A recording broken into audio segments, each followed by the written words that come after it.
YouTube channel Luciana, and come back with me. This is Luciana. Hello, greetings now from me, and I want to say thank you for those of you who have subscribed to this channel.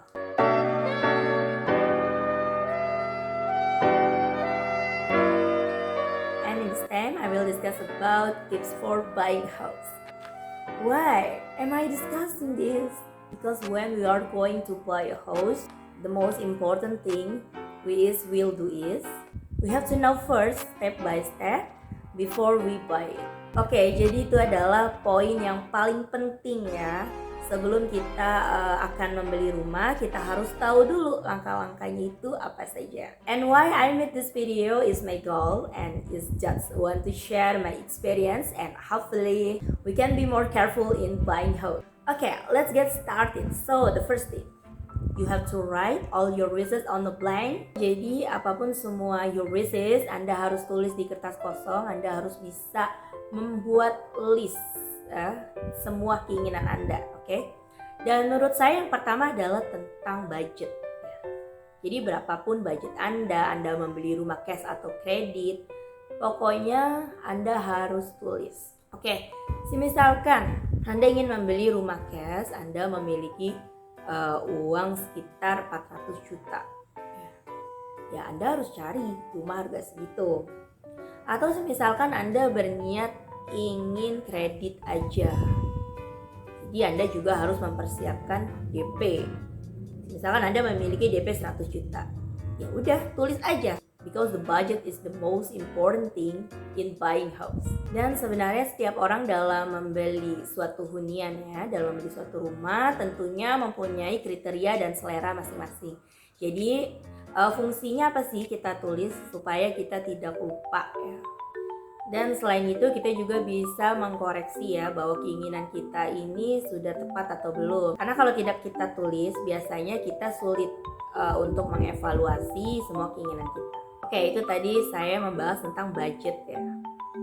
Dan juga biasanya keinginan seseorang ingin membeli rumah itu biasanya juga untuk usaha ya. Misalkan Anda ingin membuat sewa menyewa kontrakan rumah atau sewa menyewa ruko. Tentunya kalau untuk kontrakan rumah atau kos-kosan, kita juga harus melihat lingkungan tersebut, bahwa lingkungan tersebut ini warganya setuju atau tidak ketika kita membangun suatu kos-kosan atau kontrakan. Karena kalau di lingkungan yang sangat eksklusif ya, ada beberapa warga itu yang tidak menyetujuinya karena nantinya akan menjadi padat penduduk ya.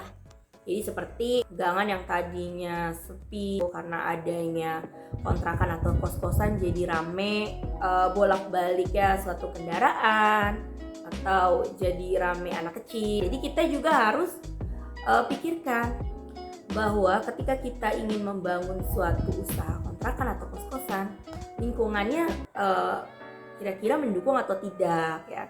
Kita harus pikirkan lebih matang dan lebih jauh. Dan ketika kita ingin membuka usaha sewa menyewa ruko, tentunya itu sudah pasti tidak berada di dalam gang ya. Pastinya itu berada di jalanan luar gang ya, atau jalan raya seperti itu. Kita juga harus memikirkan akan hal itu. Jadi kalau kita membuat di gangan juga nantinya, misalkan para pedagang yang ingin berdagang di ruko kita sepertinya tidak begitu tertarik karena berada di dalam gang. Kecuali di gangan tersebut adanya suatu sekolahan ya. Nah, mungkin itu bisa. Dan misalkan Anda adalah tipe orang yang senang membangun rumah. Tentunya Anda membeli rumah ini seperti misalkan rumah sudah tidak layak pakai. Jadi hitungannya Anda membeli tanah ya. Karena ketika kita mempunyai hobi atau selera atau impian dalam membangun rumah, tentunya kita akan merasa puas ya ketika rumah ini sudah jadi. Dan itu tidak masalah karena kan selera orang berbeda-beda. Mungkin kalian mempunyai budget lebih sehingga kalian bisa membangun rumah. Atau ada juga orang kan yang senang membeli rumah di dalam suatu komplek perumahan ya. Misalkan kita hanya memiliki uang DP saja, kita bisa mengambil perumahan. Karena di dalam suatu developer itu sudah disediakan bank-bank KPR gitu. Jadi kita tidak perlu susah-susah untuk mencari bank karena kan developer sudah bekerja sama dengan berbagai bank. Jadi kalian tidak usah khawatir. Di dalam komplek perumahan juga lingkungannya tuh lebih teratur ya, seperti rumahnya tertata dengan rapi dan juga terdapat fasilitas umum seperti taman atau kolam renang. Itu sudah disediakan di dalam komplek, jadi kita tidak perlu keluar komplek untuk mencari hiburan. Tapi itu semua adalah selera kalian masing-masing. Oke, itu adalah tips yang pertama. Sekarang kita masuk ke tips yang kedua. Dan tips yang kedua adalah ketika kalian merasa kesulitan dalam membeli rumah, misalkan Anda tipe orang yang tidak suka membeli rumah di suatu komplek perumahan. Misalkan Anda senang rumah-rumah yang berada di perkampungan. Misalkan Anda sudah mencoba mencari rumah secara online, tapi hasilnya tidak memuaskan. Anda tidak usah khawatir, Anda bisa bertanya kepada tetangga Anda, teman, kerabat, saudara, apakah ada calon rumah yang tidak resmi ya. Karena kalau yang resmi seperti properti-properti yang lain, nantinya kita akan bayar ke mereka. Tapi kalau yang tidak resmi, misalkan karena calon tersebut biasanya sudah dapat komisi dari si penjual 2,5% dari harga jual. Dan kita sebagai si pembeli, kita hanya memberikan uang seikhlasnya aja karena mereka sudah mencarikan rumah kepada kita. Itu adalah ucapan terima kasih dari kita saja. Misalkan ketika kita membeli rumah di suatu komplek perumahan, tentunya yang akan membantu kita adalah marketing salesnya kan, seperti mengenai harga, tipe rumah yang kita pilih ya. Tapi ketika kita membeli rumah di suatu perkampungan atau di dalam gang, itu yang akan membantu kita adalah calo jual beli rumah. Tujuannya apa sih? Kok pakai calo jual beli rumah segala? Tujuannya adalah memudahkan kita dalam membeli rumah. Kita bisa menceritakan semua keinginan kita yang sudah kita tulis tadi di kertas kosong tersebut.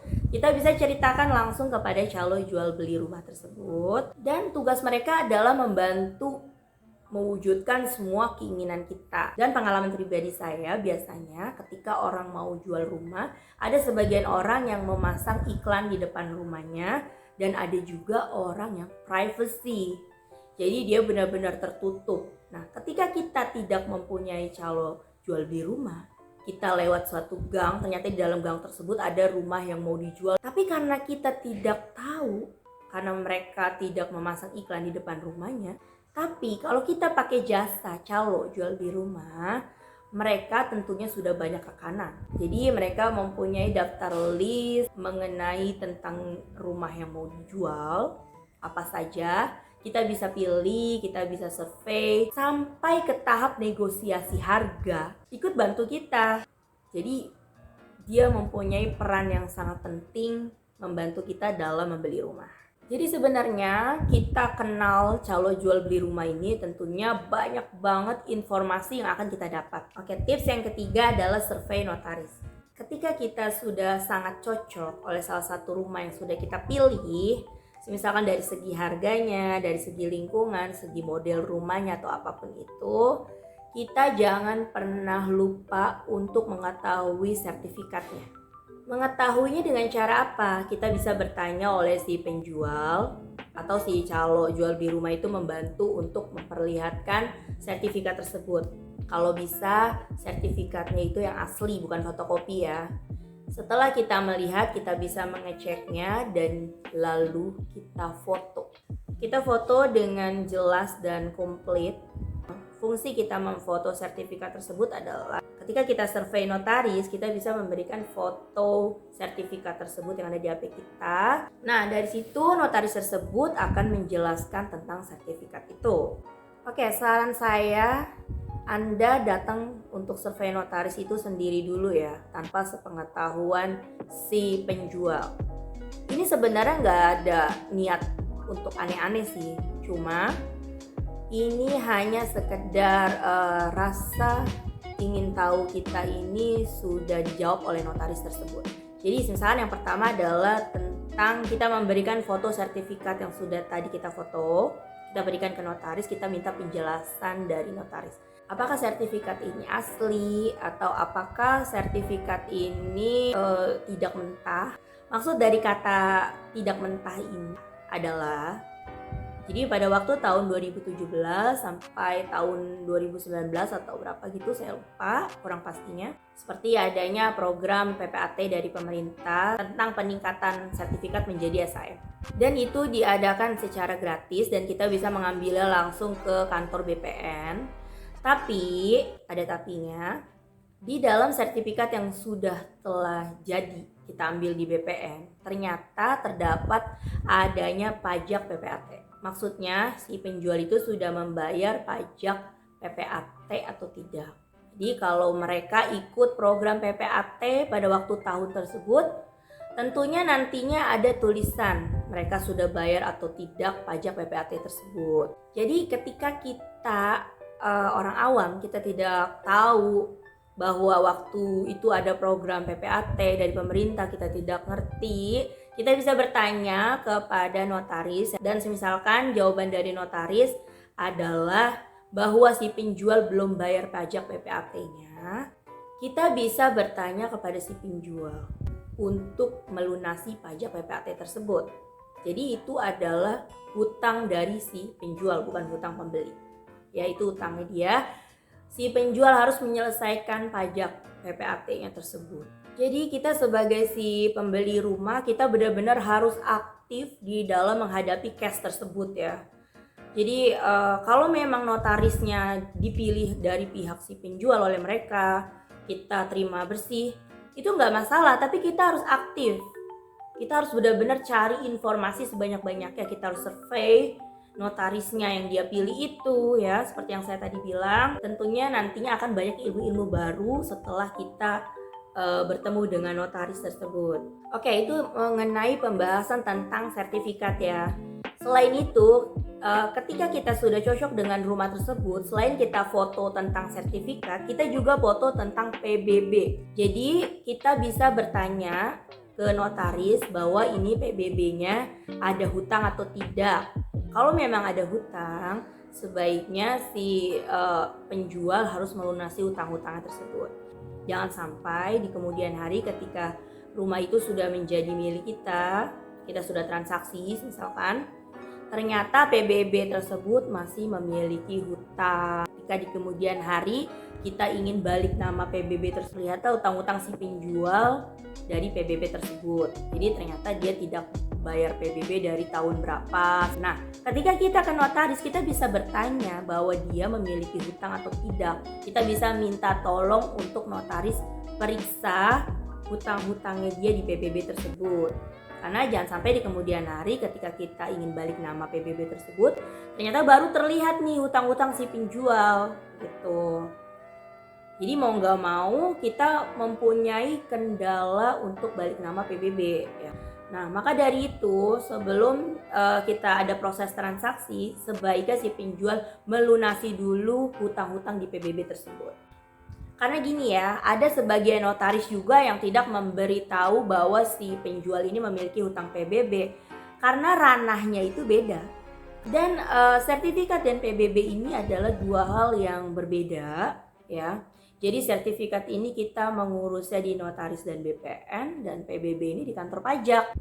Jadi walaupun sertifikat rumah ini sudah menjadi nama kita sudah sah membeli rumah ini, sudah transaksi ya, tapi PBB belum tentu sudah balik nama menjadi nama kita karena ngurusnya di kantor pajak. Sebenarnya bisa juga kita minta tolong ke notaris untuk sekalian mengurus PBB, tapi kan tidak semuanya si penjual setransparan itu, seterbuka itu kan. Jadi kita sebagai pembeli, kita yang harus pinter-pinter mencari informasi sebanyak-banyaknya. Oke, itu mengenai ketika notarisnya dipilih oleh si penjual. Dan semisalkan biaya notaris ini ditanggung oleh si pembeli, tentunya kita mempunyai hak juga untuk memilih notaris tersebut. Dan bagaimana caranya kita memilih notaris terbaik versi kita ya? Ketika semua biaya notaris ini ditanggung oleh kita, tentunya memilih notaris versi kita adalah, yang pertama adalah harganya agak murah, dan yang kedua penjelasannya itu mudah dimengerti. Pokoknya orangnya enak ya dalam menjelaskan itu. Dan yang ketiga, tidak mudah tersinggung. Dan yang keempat, jujur dan transparan dan terbuka. Kita bisa memilih akan hal itu sedetail-detailnya. Jadi jangan sampai kita pasrah aja, ikuti alurnya aja di saat kita ingin membeli rumah. Membeli rumah ini kan tidak murah ya guys ya. Kita harus lebih semangat, terjun langsung, lebih aktif lagi dalam membeli rumah. Karena kita ingin mendapatkan rumah yang benar-benar terbaik ya guys. Oke, itu adalah tips yang ketiga. Dan tips yang keempat adalah cek sesering mungkin lingkungan rumah yang akan kita beli. Jadi ketika kita sudah merasa cocok dengan rumah tersebut, ya tentunya jangan pernah lupa kita mengecek lingkungan tersebut. Walaupun kita sudah sampai di tahap survei notaris, ya nggak ada salahnya, nggak ada kata terlambat sebelum ada proses transaksi. Tetap kita harus mengecek lingkungan rumah yang akan kita beli.